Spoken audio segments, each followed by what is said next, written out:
Okay, this is Bob McCauley with Superwire TV. Today we have Johann Steiner, who is a native of Romania, and we're going to explore the question of what was the youngsters' view in Romania of Count Dracula.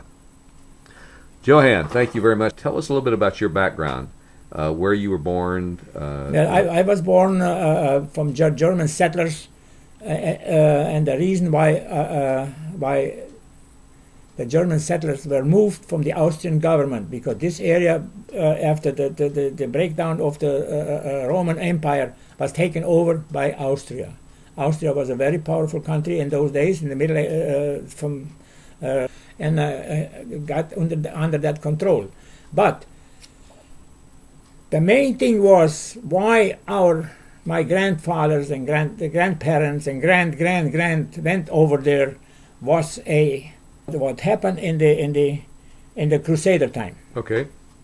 So there was a heavy infiltration of Islamic aggression, and this Islamic aggression came out of Turkey, getting all those little islands in the archipelago between Turkey and the Aegean Sea, between Greece.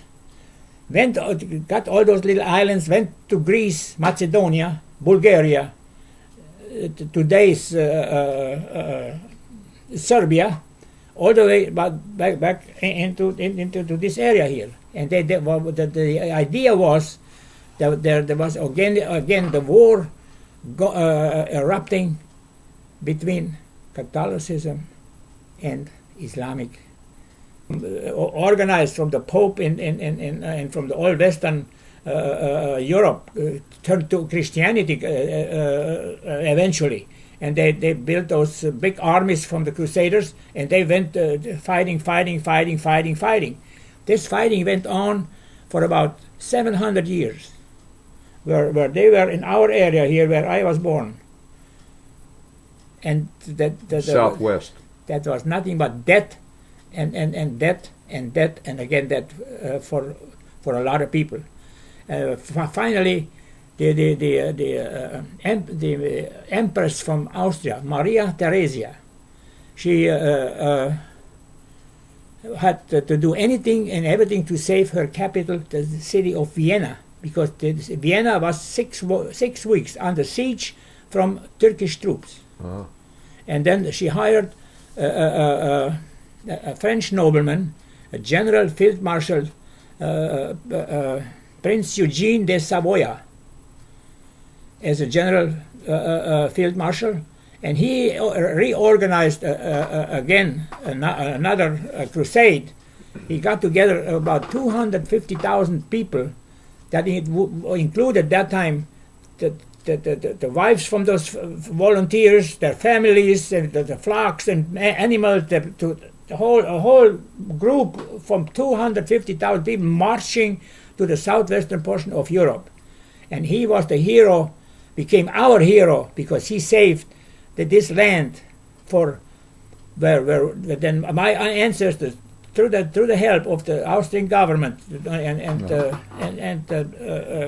Maria, the Empress Maria Theresia, she was the state person from Austria at that time, because no male was available, so she became Empress, and then got all rid of those Islamic forces. I have here a German book about that big, called Das Banat. That means the state where I was born in, and they have all the dates, all the big battles they were fighting. These were not wars where they were 5 kilometers away from each other. This was I go a little bit deeper. What I found out that in that area, that was a long time ago, in the antiques almost, already settled pretty densely, and highly producing agriculture, and also a big nation over there named Daken. Daken. The country at that north of the Danube River. So it was not called Romania at that time? No. This is the main river, the Danube River right here, the borderline between Bulgaria and Romania. Okay. Now this Danube River has here a very narrow spot here. You see that? See that spot here? This is the city of Turnu Severin, and there, where inasmuch the people were living in this area here, the north area. The people were very aggressive. They were living there with a highly developed society.